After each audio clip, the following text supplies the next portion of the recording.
ladies and gentlemen, we are live right now, and we are at another episode of Take 5 at 5, and today we are already at episode number 30. Yeah, 30. So fast, time flies since our first episode. And today, we'd like to welcome everyone for joining our show today at Take 5 at 5, and we'll be talking about psychometrics. Is it a rip-off or a real deal? And I think many of us, or probably many of you, in the course of your working life, you must have gone through, you have done some psychometrics test or assessment. And some of you must be wondering, hey, is this test really working or not? Is it real or is it something like a gimmick, right? And this is what we're going to share with you today. We're going to talk about with our very special guest for today, HK Loy. And HK Loy is actually a certified MBTI practitioner, as well as he have a long string of certification in assessment tool. And he will be here to share with us some of his perspective on these psychometric tools. And if you have any question throughout this episode, remember to type down in the comment section, or probably you can also type down in the comment section what you feel about psychometrics assessment. Have you done it before?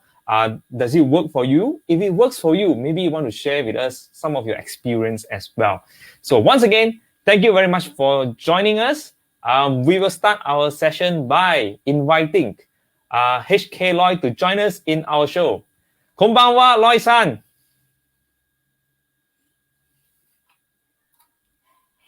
Konbanwa, Loy-san. Hi, konbanwa. Irashimase. Arigato. O genki desu ka? Hi, genki desu. I hope my Japanese is correct, huh? Yeah, excellent. Excellent, huh? Yeah. Okay, so for those of you who are wondering why I suddenly speak Japanese, is because Loy has spent some of his time in Japan during his going through his tertiary education. And again, I think he's a very qualified guest in our show to share with us and to talk about these psychometrics because he have a long list, all right? So he have actually accreditation for 8 license training program. And one of it is including Myers-Briggs type indicator, or most of us know it as MBTI. Okay, so Loy, to start out our session today, can you share with us, when we talk about psychometrics, what does psychometrics mean? Okay, firstly, thank you so much, Jack, for hosting me. And to all of you listening in, very good evening to you. So today we're on the topic of psychometrics, ripped off or a real deal. So as Jack said, first we'll define what are psychometrics. So the first slide, Jack. Yeah. So we go to the official definition of psychometrics. So it's a mouthful here. So psychometrics are instruments. Basically, they are personality profiling instrument. So, but in very layman language, let's break up the word psychometric, which comprises 2 words. Basically, one is psycho, which actually means something to do with the mind, which actually relates to human, and metric, some form of measure. So when you combine,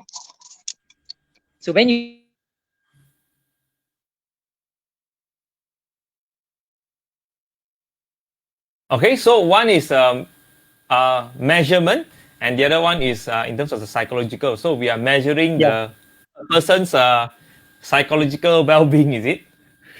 Not so much a well-being, but basically about a person's personality. So I would actually call it a quantification of personality in very simple language. So you have psychometric, what you call personality profiling instruments with some form of measure.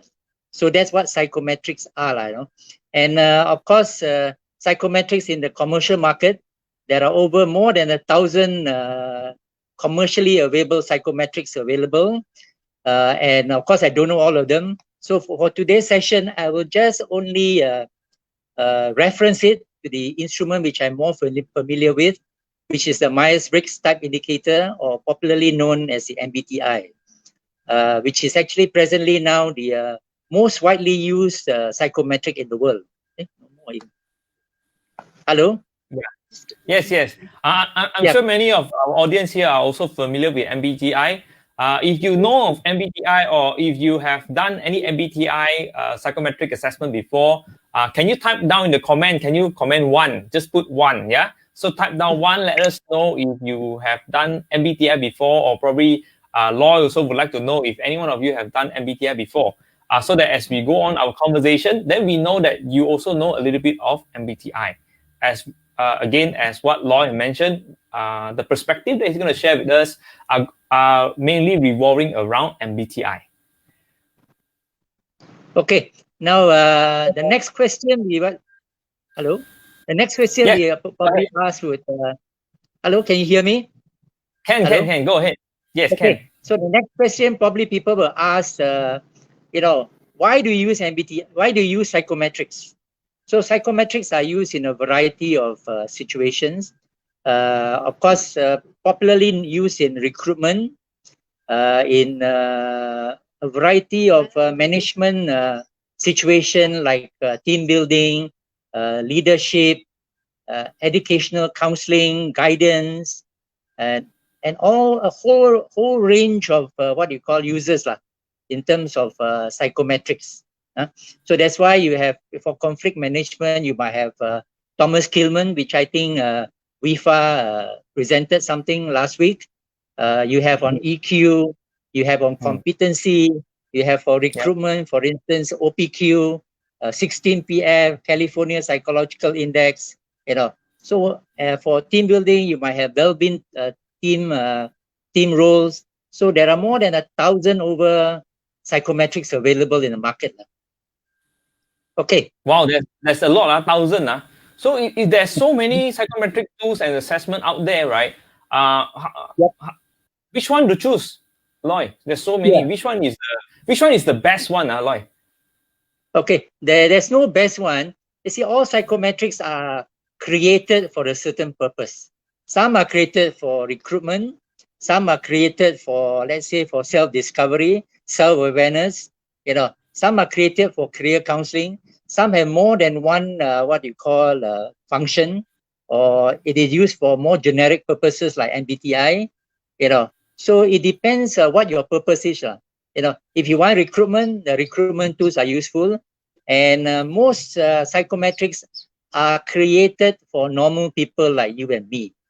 However, there are also tools created for finding out whether you are depressed, you are anxious, or a few of the screws are loose in your head. For example, the Minnesota multiphasic instrument is to find out whether we have gone a bit cuckoo or not. But by and large, psychometrics are for normal people like you and me. All right. Okay. But I think one of the key questions that I always get with regards to psychometrics assessment, be it from a client or from a friends or probably from a fellow HR or trainers perspective, or question that they always ask me is that is how accurate can these psychometrics tools be? Yep. So in terms of accuracy, because we have the word metric there, so it comes to what I'm going to focus today on the ethics of use, and practice of psychometrics. So the metric part will suggest to you that there is a way to find out about the accuracy. And in statistics, there are basically two ways of finding out about accuracy of psychometric. One is validity, and the other one is reliability. Okay, so basically there are three ways of validity. To find out validity, you have phase validity, you have what you call construct validity, you have content validity, and in terms of reliability, there are also basically three ways, So you have what you call test retest reliability, you have inter-rater reliability, and also you have internal consistency. So from the statistical point of view, and to determine the accuracy of instrument, what is valid must also be reliable. An instrument can be reliable but not valid. But an instrument which is valid is both valid and reliable. A bit confusing for all of you, Jack? Is there an example for us? Like some tools Okay. that can be valid but not reliable, or reliable and not valid? Okay. A dead clock, a clock that has Yeah. stopped, let's say, at 5 p.m. is reliable at 2 times a day, at 5 Mm. a.m. and 5 p.m. Mm. But it is not valid. Valid means does it do the work it's supposed to do? So it Mm. is reliable at 2 times of the day, but Mm. it doesn't tell us the time, you know. Mm. So psychometrics must be valid. So when it's valid, it is also reliable. So there Mm. are instruments that are reliable but not valid. So that's where Mm. it comes to the part to find out, to determine whether an instrument is valid or reliable. Basically, the Mm. accuracy, you would have to use statistical tools. And besides this, of course, there are an array of statistical tools like probability, scatter diagram, measures of central tendencies, and all this, which we don't go into today, Yeah. Mm. So, Yeah. so in choosing an instrument, whether it is accurate or not, you would have to do some research, you know. So instruments that have a lot of research done on it would have better accuracy than instruments that are what you call have very little research done on it. So that's one way to pick up whether an instrument is accurate or not. And one of the easiest way to find out whether an instrument is valid or not is to ask the person after he or she has taken the assessment. Mm. Can you just roughly tell me how many percent do you agree with the results of the instrument? If the agreement rate is about 70% and above, it is considered perfect. Why Okay. 70%, Jack? Make a simple guess and not 100%. Why 70%? Yeah. Uh, So, I'll think of the 80%, the 80-20 rule. But suddenly 70. I don't know how to answer. Why 70? Because there is no 100% tool out there, I suppose. yeah, definitely. Because there's no perfect instrument. And why there's no perfect instrument? Because if there's a perfect instrument, there'll be no more room for improvement for any instrument. One. Mm. The second reason is human beings are never rational all the time. Now, if you are not rational all the time, so when we Right. answer psychometric assessments, definitely we would not be answering in a rational way all the time, isn't it? If you do Correct. not believe, if you do not believe that we are not rational all the time, you can ask our consultants and trainers who talk about the emotional hijack or the Mm. amygdala hijack. Mm. Jack, you would know about it. Yeah. Because of the tendency to have this emotional hijack, therefore, human beings are not rational all the time. And most psychometric instruments have more than 70 questions and above.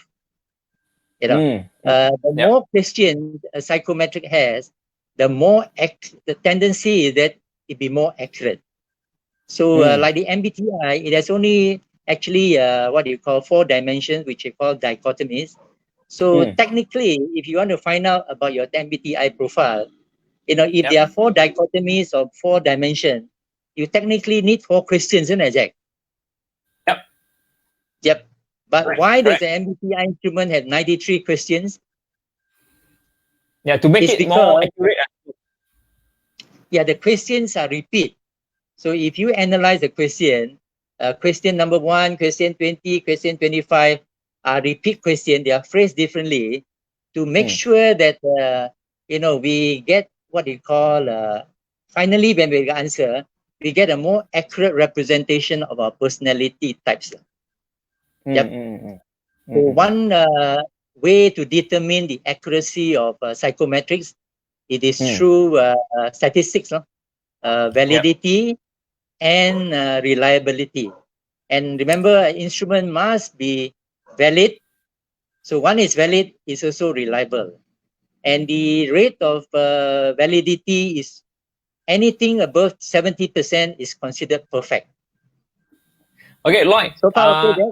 Yep. Yes, okay. Right now, I can see that a lot of people are commenting one here. So it Yep. seems like our audience here, there are quite a number of people who are familiar with MBTI and they've done MBTI Yep. before. And if Yes. you have just joined us today, we are talking about psychometrics. Is it a rip-off or a real deal? And if you have any question or you yourself have gone through a particular psychometrics and you want to give a comment down there, please comment into the comment box. Let us know if you have any questions. Of course, right now we are talking more on MBTI, but also psychometrics in general. All right, so we have a question here, Loy. Yes. A question here is from Buxton. All right, so how Yes. often should a company conduct psychometrics on their staff? Is it 3 years once or 5 years once? And why? Okay.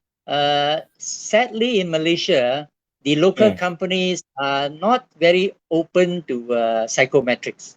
So, in my personal what you call work, dealing with MBTI, it's mostly the bigger companies, the multinationals.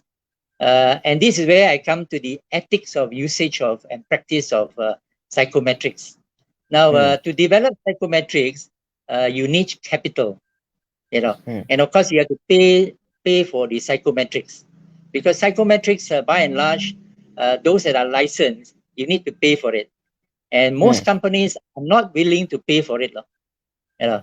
So most of the big companies do use for a variety of purposes, for maybe team building, but I don't have any I don't did do any research on the frequency of use by companies in Malaysia. All right. I hope I answered the question. Yep. Yeah, that's good. So we want to move on because we have quite a number of questions coming in. We will very quickly move on to the next one. Now, what kind of psychometric instrument is used to assess the possibility of having potential leadership skills in a person? Yeah, there are many. It depends. If you want to assess the potential of leadership skill, there are many instruments, lah. I do not specialize in what you call leadership, but I do know there are instruments like situational leadership questionnaires. There are also questionnaires on transformational leadership, but I'm not in a good position to answer the question. Perhaps one of us who are in here might be able to help me, because I'm what you call referencing today's session on the MBTI because I'm most familiar with it. So other instruments, I have to apologize because I might not be in a position to give the proper advice. Yep. All right, so we have a lot of trainers and consultants who are joining us. If you have an answer for Ari, can you comment down below? Or probably you want to share with us what are some of the assessment or psychometrics tools that you are using to assess the potential of a leadership in a person? Yeah, can you comment so that Ari can also have some reference on where he can start his research on? Okay, next we want to move on. Jack, if I may just interject, it also depends on what aspects of leadership you are talking about. An instrument actually you could possibly use is a FIROB, which is actually the fundamentals of interpersonal orientation, what you call behavior, and then the O stands for orientation. So basically, the FIROB tells us three aspects of leadership, which is the ICA, inclusion, control, and affection. Or you might want to talk about leadership in terms of EQ. So you might have to use an EQ instrument, So it depends on what aspect or what potential aspect of leadership you want to focus on. So there are a multitude of instruments available, psychometrics available. Okay. All right. So next we have from Niwan, there's a tendency to use psychometric assessment, and then the profile generator is used to box people up or attribute a certain personality to the person doing the assessment. Is this a good thing? You see, human, what they call personality, is such a complex thing. So what psychometrics attempt to do is actually to look at human personality and make an approximation of it through a model. So all models actually are restrictive in a sense because you actually do box people into certain categories. And that's why in the field of psychology, we always tell people that you should not just use one particular instrument. And that's Right. where you might have heard the term a battery of tests, a battery of assessment, So the more, what you call, if you have about 5 or 6, you'll be able to understand human personality better than just using one particular instrument. Yep. So that comes Right. with the part where you use a battery of assessments. Huh? Yeah. Okay. Right. Any further Okay. questions from the audience? Got. We have a lot of questions. Good. Keep the questions coming Okay, as good. yeah, we really want to make this session a very The sharing interactive session. session. Yep. Yeah. Like I think today the audience here is on fire. They all have a lot of questions for you. Yeah. Let's move on. Come the next question, please. Now, how do you know if a psychometric instrument is both valid and reliable? You mentioned that you need to ask the user a question to understand the accuracy for reliability, and you need to do the statistics to ascertain its validity. Is that correct? Yep. Yes. You have to do research and read up and find out what are the validity tests, what you call measurements done on the instrument. The only what you call for us, you use psychometrics, we only use the face validity because this is the easiest way to find out whether instrument is accurate. So after the doing the psychometric, we ask the participants, now can you tell me how many percent do you agree with the instrument? If it's 70%, I mean, as a trainer, a consultant, we should be happy because anything above 70% is considered perfect. But the other, what you call aspects of validity is not so simple, because you might need to do research and it's not easy to do research on it unless you are a statistician. So what you can do is actually to read the research done on it, what is the validity and what is the reliability on it. So the only way which actually trainers do is we actually use the face validity. That's the only thing we do. The others we have to depend on research. Yep. I hope I answered the question. Yep. All right. So okay, let's see. Because we have a lot of questions. Some of them are comments. Some of you are answering to Ari's question earlier on in terms of the leadership. So thank you very much for sharing a perspective. You got any answer for Ari earlier on as what are some of the psychometrics assessment that you currently are using to assess the potential of leaders? You can put it down there and Ari will respond to you. And okay, let's pick up a question here. Okay. All right, so Ari again. So with Gen Z entering the workforce, do you think MBTI will be a good tool to assess this workforce and help to construct a workplace suitable for their needs? You see, MBTI is useful not for recruitment. In fact, people have been using MBTI for recruitment, which is actually an unethical use of MBTI because the MBTI is not designed for recruitment. However, the MBTI can be used for job fit.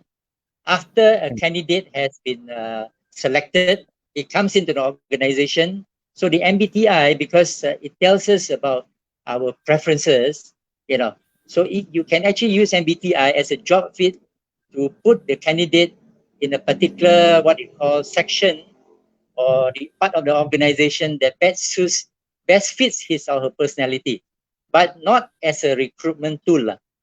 Now, we also have to be mindful because what you call recruitment tools are different from generic tools like MBTI. The construction design are different. In recruitment tools, there is what is known as a consistency indicator or validity indicator. In very blunt language, it's called a lie detector. So let's say there are 70 questions. Question 2, question 7, question 25. Actually, they are the same question but phrased differently, and they expect you to give the same answer. So if you try to influence the result, it will come out in the validity of consistency indicator, and the HR person will politely tell you that you have not been consistent in answering the question. So remember, recruitment tools and generic, what you call psychometrics are designed differently. So if you do try to influence it, you will get what you call different results. And the advice I can also give is that use the proper tools for the purpose that you want it to be used for. Okay. Yeah, Hua Chai is suggesting that, for those of you watching, if you are wondering what would be a better alternative to use for recruitment, Hua Chai suggested Harrison assessment. And I personally have done Harrison assessment twice, and I noticed that there is this consistency score that were there, right? So it actually can track some of the statements there, they repeat, but they could be negatively skewed or positively skewed. Yeah. So instead of saying I like, then they rephrase it called I dislike. So depending on how you answer it, then they will catch your consistency as well. All right. Other what you call recruitment tools would be 16PF, OPQ, and California Psychological Index. These are some other tools that you can explore, besides Harrison. Of course, there are many also, some of them I've never heard of, and I've yet to know. Okay, let's move on to the next question, Jack. Okay. The next one is from Houston. Houston is asking, can a person's personality change? And I personally get this question a lot, can people or bosses will be asking, if my subordinates have done this assessment, right? What if my leadership is so good, I transform them 2 years from now, can they change or not? I'm talking from a perspective of the MBTI. Now, the MBTI is very stringent in the sense that before you start answering, there is a mind setting exercise. So the MBTI wants to find out about your true self. So you want to find out about your true self, you have to answer exactly as who you are, not what you expect to be, what your parents or your boss expects you to be. So if you have been true in answering the question, all the 93 questions, it will give a very good snapshot of you and give you a very good indicator of your personality. And you won't change very much. You might take it this year, 3 years later you take. If you are actually clear, if your clarity is what you call your very clear clarity, then your MBTI, in terms of MBTI, your personality would not change. But your scores might shift 1 or 2 points, but you won't change. Having said that, if you are in your teens or early 20s, that is where we might not have come to a decision as to our personality preference yet.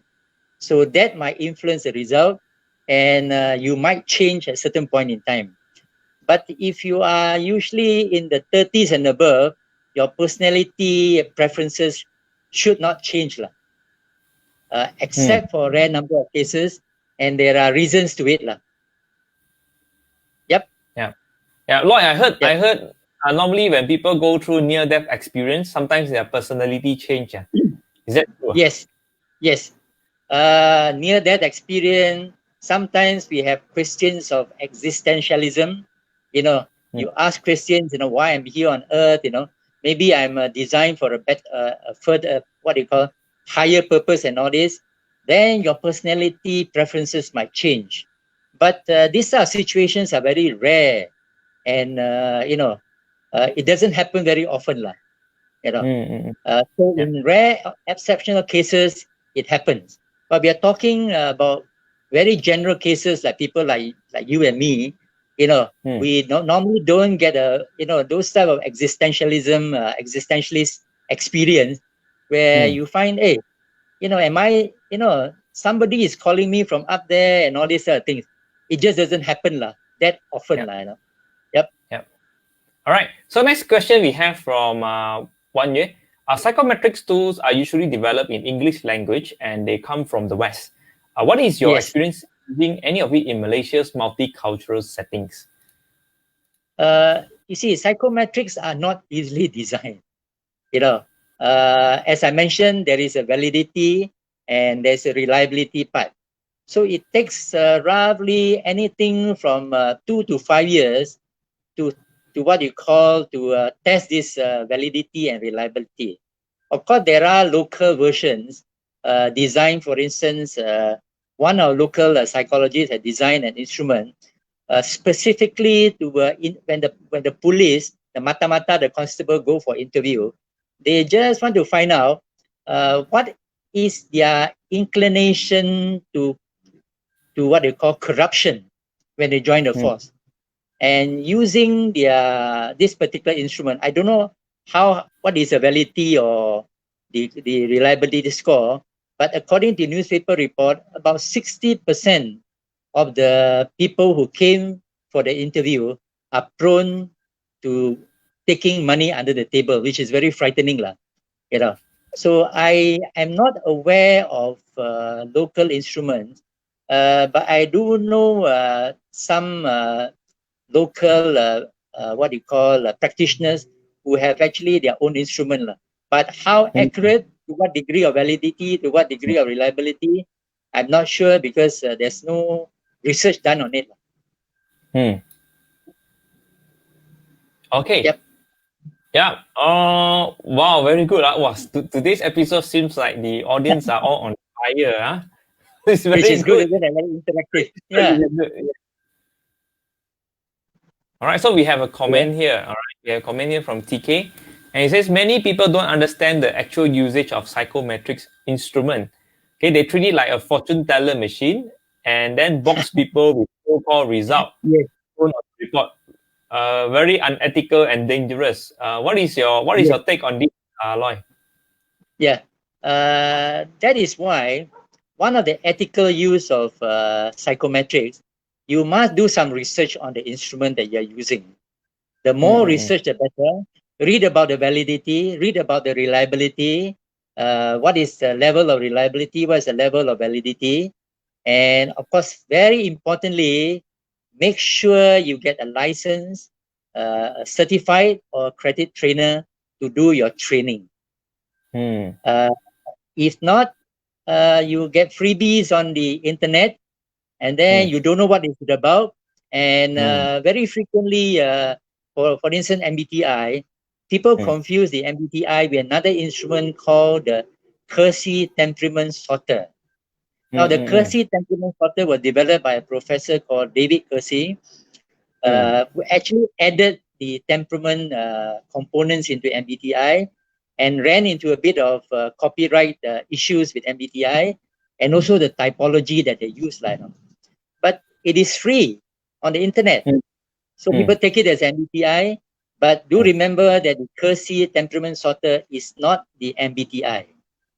So ethical use, as TK mentioned, ethical use in choosing the proper instrument, a valid instrument, and of course a valid trainer or practitioner or a coach is of utmost importance. Yep. Thank you, TK, for the comment. Yep. Now, since like the topic of laying off people and retrenching people seems to be also a very hot topic because of this COVID-19 pandemic, and a lot of businesses are not doing very well. Are there instances where companies they use MBTI or any particular assessment tools to try to determine who they should lay off or probably who they should let go in terms of their in their company? Not that I'm aware of, but you see, there are assessment centers that do run what you call use psychometrics, but assessment centers are different because psychometrics are just a part of it. So you cannot just use psychometric to determine, for instance, who should be promoted, who should be recruited, who should be kicked out of the company, just on the basis of instrument, a particular instrument, which is very, very unfair. So never use psychometrics to either recruit people unless it's designed for that particular purpose, or to promote what you call certain people, or to retrench certain people.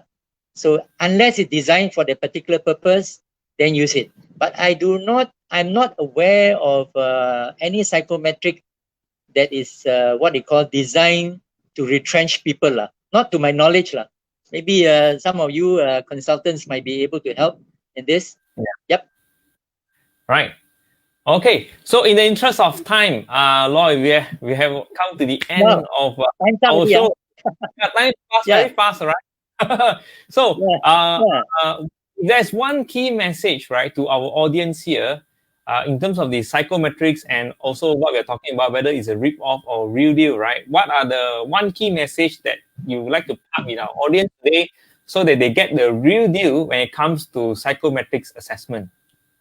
To determine, I cannot determine whether it's a ripped off or real deal to you. It's just like using credit card. Some people get ripped off using a credit card. To some people, it's a great deal, a real deal. Now, the message I want to share with you today is make sure you have a valid instrument, psychometric instrument. Do some research on it about its validity, its reliability, how it was constructed, a bit of a history, and make sure you have a valid and a reliable trainer or practitioner or coach. Then with that, I don't think you'll be ripped off. You will definitely get a real deal. Yeah. All right. So very good. I think you have shared a lot with us today and also with the audience. I'm sure the audience have managed to take away a lot of key pointers from your sharing today, as I've seen in a lot of them have commented in the comment section. So Lloyd, thank you again for joining us and sharing with us such a beautiful topic, right? And arigato gozaimasu. Yeah, arigato gozaimasu. Thank you. Yeah. Bye-bye. All right. So for those of you who are watching, thank you very much. If you've got any question, please keep it coming. Probably if Lloyd, after the live broadcasting, he will go back, and if he can, he will try to comment as much as possible in terms of the question that you have asked. And thank you very much for joining us. If you want to contact Lloyd, if you have questions about psychometrics, or probably you want to engage him in terms of doing the MBTI assessment for your organization, you can contact him at lloydhk@yahoo.com, or you can text him or call him at 019-367-5173. Okay? And remember to tune in to us tomorrow as well, as we have another speaker, Kai Shen from DPS Strategy Consultants, and he's going to share with us about colorful motivations. And as we talk about the psychometric assessment today, and also Lloyd have shared with us that some psychometrics measure different things. Tomorrow, Kai will share with us in terms of the assessment tools that can measure people during the normal times as well as when people are in conflict. Yeah. So tune in tomorrow, same time, 5 o'clock, to catch the tomorrow session, tomorrow speaker, Kai Shen, and it will be hosted by Luhan. So once again, thank you very much, Lloyd. Thank you very much for those of you. Thank you. See you again. Thank you. Bye-bye. Bye-bye.